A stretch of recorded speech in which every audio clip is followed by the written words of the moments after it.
What are you doing? I'm trying to write the brief. We really need a military analyst. I think I might know a guy. Are you sure? Yeah, But does he understand the Ukrainian military? you could say so.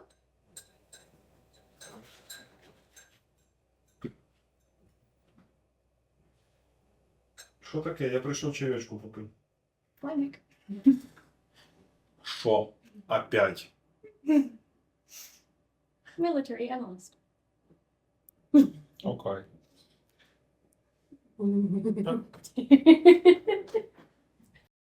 Who are you? I'm just a soldier of Azov regiment. He's our new military analyst. Isn't that what I asked for? What do you not like about it? What experience does he have? What experience do you have? All of us, it's actors without Oscar. I think. Terrible. I feel like it's like the beginning. Terrible, terrible, yes. So, Bad. Yeah. But it's funny.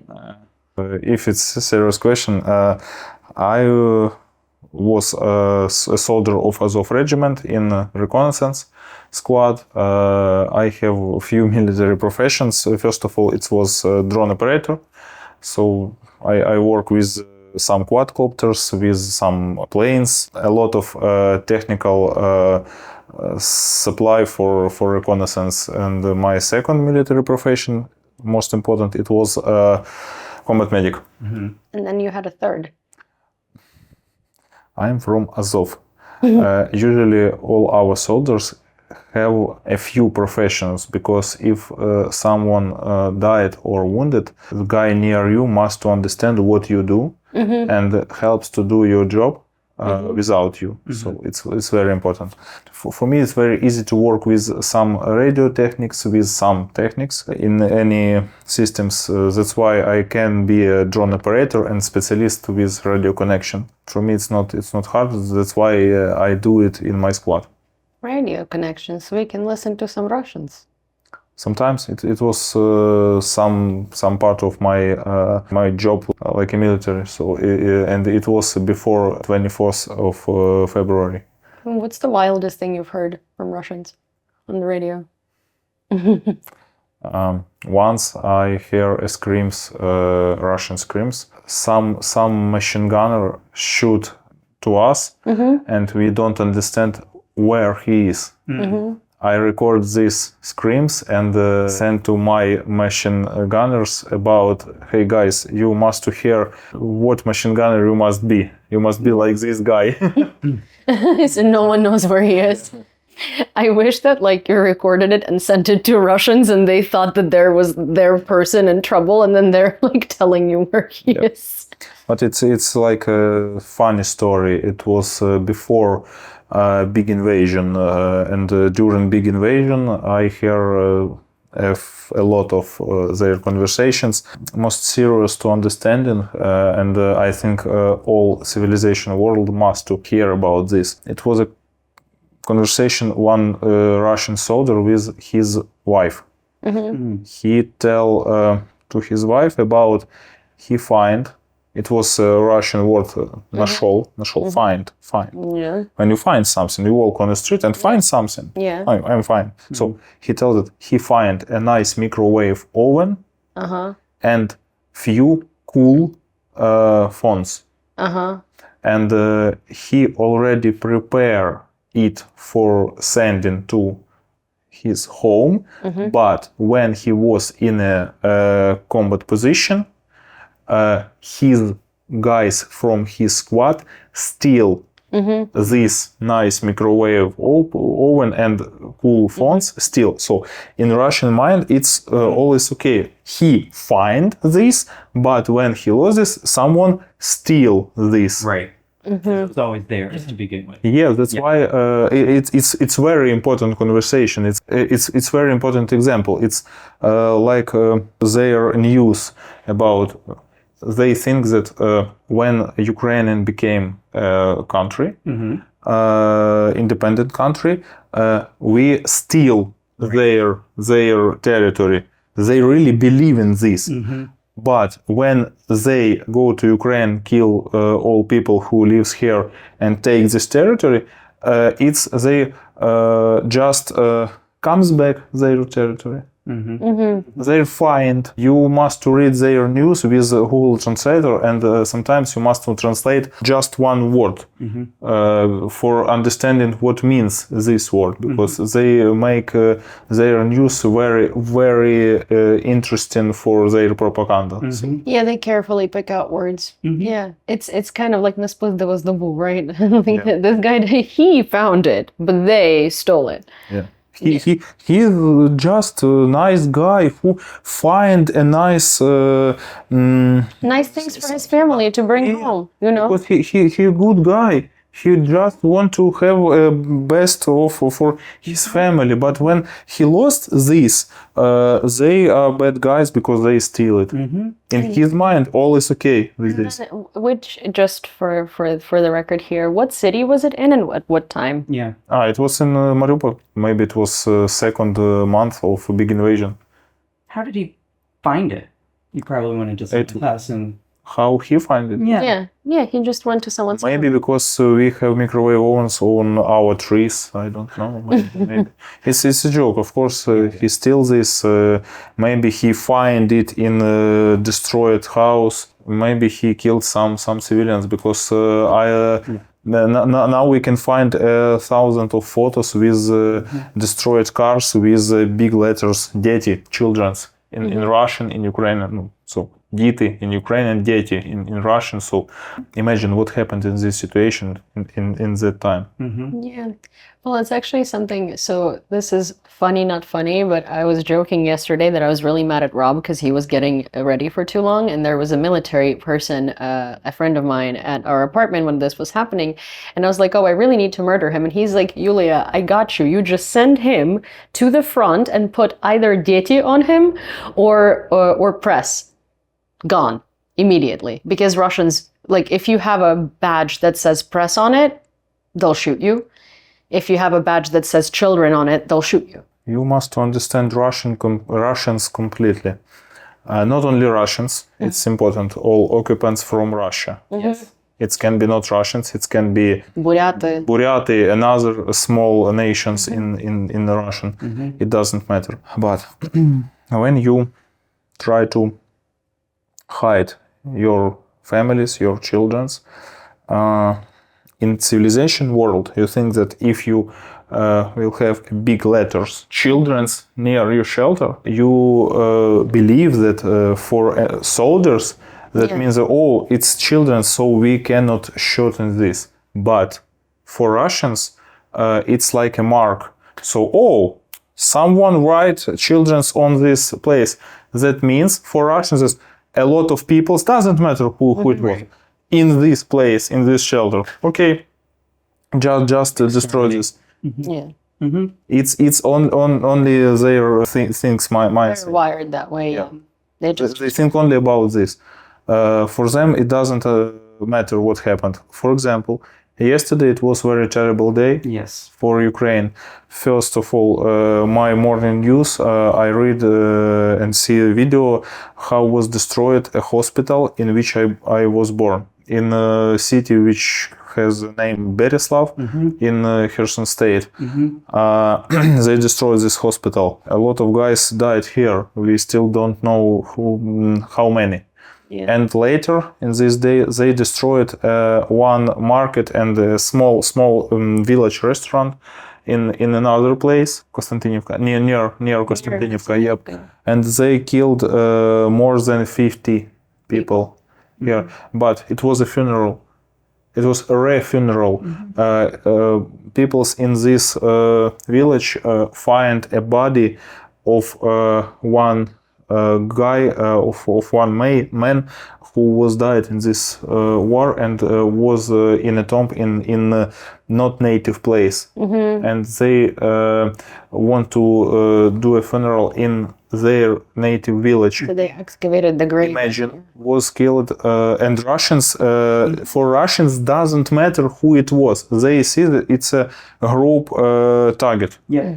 A lot of people in one place. Right. For Russians, it's perfect. Right. They destroy this, and after a few hours, they write about it's Ukrainian militaries shoot on their position. They can lie as they can. So, and nobody don't tell about this. For example, like Red Cross, like United Nations, nobody. Yeah. And imagine how it was terrible. Before big invasion, not now. Before big invasion, in this village was only 400 people, but in this situation was killed more than 50. That means it's more than 15% of civilians who live in this place. But 400 people was before big invasion. Maybe now it was almost all adult guys who live in this village. Right. Yeah. What's the one thing that'll put a stop to it? What's the one thing? Only one thing, we must to destroy as many occupants as we can. We have it another way. It's not a computer game. It's not a nice TV show with a happy end. We can stop them only when they cannot steal more lands. Only in these situations. If Russians have a weapon, they use it. What's the weapon that Ukraine needs the most right now? That we don't have? Haven't almost anything. I try to explain all this situation. Ukraine had a third nuclear arsenal in the world. Yes. Yeah. Yep. After Soviet Union was broken. Yeah, collapsed. Ukrainian wants to show to another world that we are peaceful country. We believe in this. Really believe in this. We believe that if we lost our nuclear weapon, now one try to destroy our country and our people. We believe in how it's called, Budapest Memorandum. Budapest Memorandum. Yeah, we believe in this really, and we lost not only nuclear weapon. United States helps to Ukraine destroyed our strategic planes. Correct. Yep, it's like Tu-160. Some of them was Tupelov, how do you say that? 100, the Tu-160 Yeah. strategic bomber. Yeah, but we just call them Tu. Tu. We lost all these planes like this. We destroyed and or sell almost all tanks. We have not enough weapon. Imagine how little part of army we have in 2014. So we haven't enough techniques and weapon for comes back Crimea and small part of Donbass and Luhansk regions. And now Russian use all their weapon, all their system, all their artillery planes in this small part near Russian. So we lost almost all as we have. In other countries, for example, United States, if some soldier from United States go to some military operation, Afghanistan or another places, he understands he will have a M4 gun, he will have A-10 Thunderbolt plane for helps him. He has all systems as Due to this, by the statute, basically everything that needs to be there is going to be there. Yeah. He has all and all these things already ready to use it. But imagine now when a guy go to army for defend his native country, he don't understand which gun he will have. Yeah. Because it's very nice when he have this gun. It's nice to have any system. Old Kalashnikov, okay, thanks for it. M4, okay. M16, okay, doesn't matter. Give to us some. Doesn't matter. We haven't another way. We must to fight with all weapon as we have. And it's very simple. Imagine how hard to be, for example, artillerist, professional for artillery, when you have so many rounds for this, you have so many systems, and you must to learn how to work with it. Russians have yeah, of course. Operate them, and you have a bunch coming in. Of course, all these different radio stations, different drones, different tanks, different armored vehicles, different different. There is no system basically because everybody has different things and everybody has to train on different things rather than one unit trains on a system of weapons. Yep. That's why it's very hard. So I cannot answer for a question which weapon system we must most of all. As drone operator, I like a sky, and I understand how important to have your forces in a sky. So maybe it's F-16. It's not because it's most quickly, most armored plane in the world. Not. It's because very simple for learning. Ukrainian army can use a lot of different weapon systems from this plane. It's like it's modular. You can modify what it carries. Yeah, of course. Do you think the United States and other countries are requiring English learning, training for Ukrainian pilots before they can even operate the F-16? It's going to delay the delivery by months. Do you think that's even necessary? I feel like there have been so many other systems that have been delivered. The US is like delaying sending F-16s because every pilot needs to speak English well. So first they train them in English, then they train them on the airplanes. Do you think that the training them in English is even necessary? Of course it's necessary, but I try to explain this. I have a joke that we hate Americans because not only Americans, we hate Americans, we hate British guys because you don't need change a language on your keyboard. But we use the same techniques like you, same phones, same computers, same TV, same internet. So for us, it's okay to know a lot of foreign words, so it's not a problem. Right. Maybe we need to have a few nice translators in this group. And honestly, it doesn't matter. It's important to explain to Ukrainian pilot what means this button, or this button, because in future, when Ukrainian pilot gets this plane, he don't need to speak in English because he will fly it with another Ukrainian guys. Yeah. With Ukrainian. So they basically just need a manual that explains the buttons and explains what's written on the buttons. They don't need to actually speak the language. And explain. F-16 use. That comes up. Yep, only this. F-16 uses the same physical laws like MiG-29, so it doesn't matter.